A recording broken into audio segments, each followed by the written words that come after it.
Hi, I'm Kirly-sue, and today I'm showing you, not all, some of my book collection. Now my book collection is serious.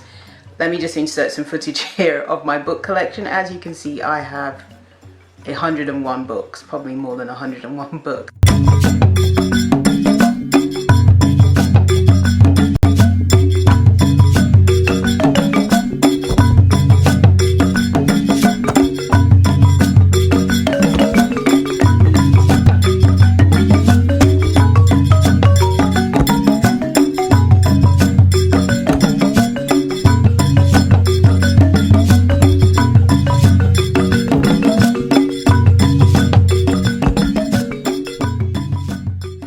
So I'm just going to show you my favorite vegan cookbooks, because I've got lots of different kinds of books. I've got lots of cookbooks. Some of the cookbooks I have are not actually vegan, but I use them for inspiration and adapt them and veganize the recipe.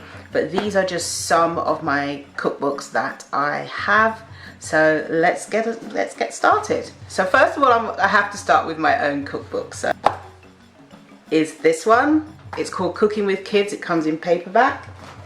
No, this is the hardback and paperback. Yeah, that's better. So this is hardback and paperback, and it's actually published in, I think, 20 different countries. It's also, you can get it in Spanish. I'll insert the Spanish cover here.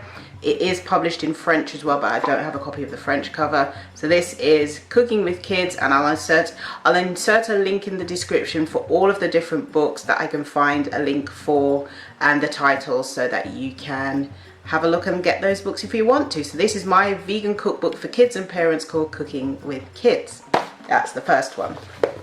And these are in no particular order apart from mine. Obviously, I'm going to put mine first. I have this one, which is Leah's Raw Food. Now you can tell I've used it a lot. It's got lots of dog ears. I've got the recipes highlighted as well. My favorite one in this book is, this is my favorite one. It's the Raw Vegan Muesli, which basically is nuts, dried coconut, dates, raisins and so forth. This one is super delicious, and it's very healthy as well, and it tastes good, because sometimes things are healthy and they do not taste good, which does not help. But this one, which is on page 50, and I know you can get Leah's book on Amazon, and she's a really great recipe developer as well. So yeah, so that's that one. It's called Leah's Raw Food Feast. Next we have Juicing for Life, because I do like to do some juicing, and this is by Beverly Ramagez. That's pronounced Ramagez, even though it's spelt Ramagez, but it's pronounced Ramagez. I think it's she's a South African author. She has the same publisher as me, Stanbra Press. So they gave me a copy of her book, and she does some really lovely juicing recipes in this book. This one is One Tin Bakes Easy by Ed Kimber. I think he was on Bake Off, I think, I'm not sure. Anyway, this is not a totally vegan book. It has some vegan recipes in there, which is great.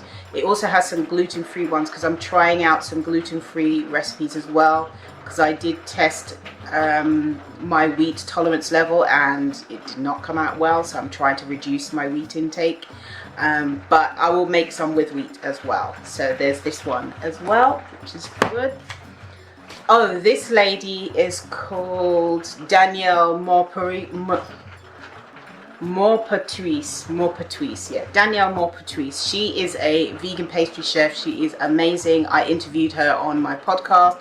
I'll link the description. In the description, I'll link to the podcast where I interviewed her. And this is her book that she sent me, which is called Vegans Deserve Better Than a Fruit Salad. Yeah, because some places you go, all they give you, the only option you have for vegans is fruit salad, and it's not even a nice one, or sorbet. So if you're a restaurant or a chef watching this, it's not really much of an effort that you've made to do that. It's just sorbet or a fruit, it's just nothing. So at least have the same way people who are non-vegans like to have a choice. So do we. Not all vegans like the same things. So even if you did the sorbet with a fruit salad, that would be something, and then just a drizzle of sauce on top or something, but you know, do a bit better. So in this book and in my book as well, Cooking with Kids, there are some desserts that you can adapt for your restaurant. Please don't say thank you. But this one is really good. I'll link the description for this one as well. This is by Olympia Publishers. I don't know that publishers that well, but yeah, there's 60 recipes in here.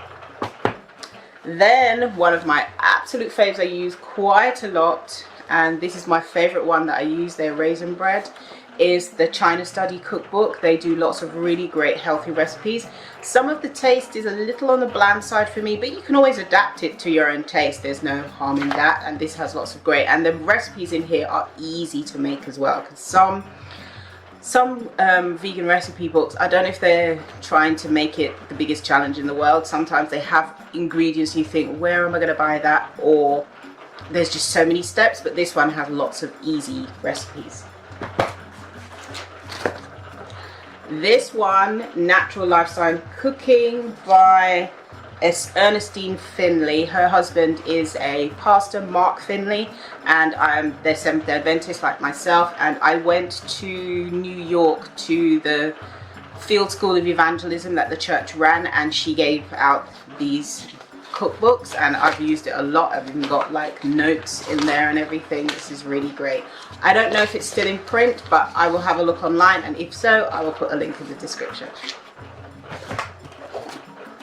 Then there is Forks Over Knives, the cookbook.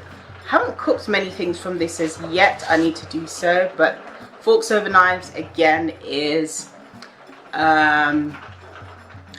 there's a documentary. It was on Netflix. I'm not sure if it is. Forks Over Knives, a documentary, talks about you know, vegan food and the benefits and so forth. And I didn't realize they had a cookbook, and I found it recently. And this is scrumdiddlyumptious from what I'm reading, so I'm going to try out some of these as well. Put that back there so I remember. Then there is this one. It's called Of These Ye May Freely Eat. Now this says a vegetarian cookbook, but there's a lot of vegan recipes in there. I'm not even sure if it is. It might even be vegan. No, it's not. I'm not sure, but there's a lot of vegan recipes in there. Some of them can be a little bit on the plain side in terms of flavor, but you can always adapt it to your taste, and that one is really good. This one is by Joanne Rancher, and there's 100,000 copies in print, and yes, these are cholesterol-free recipes as well, which is really good. Then we have Appetite for Reduction by Issa Chandra Moskowitz. She is a famous vegan chef. She's from the US. This is her cookbook if you want to lose weight. This is a really good one as well. I haven't done that many recipes from there, but I need to start doing that. This one by Miss Cupcake. Her name's Melissa something. She used to have a bakery in South London, which is kind of a bit far for me, but I used to go there anyway to her bakery. I cannot say that there was any health benefits, but the flavor and the textures were amazing. But unfortunately she closed the bakery. She even had a factory as well, so I'm not sure what happened. This is even before lockdown, so I'm not even sure that didn't even have anything to do with it. So she's probably gone on to do other things. She was a lovely Canadian lady who lived in the UK. I'm not sure if she's still here or what she's doing now, but her cookbook is amazing. It's got lots of great recipes in there, cakes and cookies and all kinds of stuff. So that's it. So that's it for my cookbook collection. Do you have a favorite vegan cookbook that you would recommend? If so, comment in the comment section below. Would love to see that. Do you have any of these cookbooks? Let me know in the comment section below. Have you got my cookbook? Please, please, please go and get it.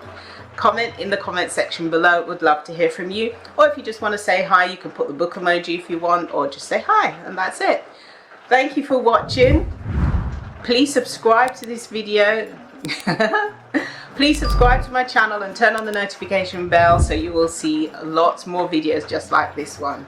Eat good, eat clean, eat blessed. Thank you so much for watching. See you next time. Bye.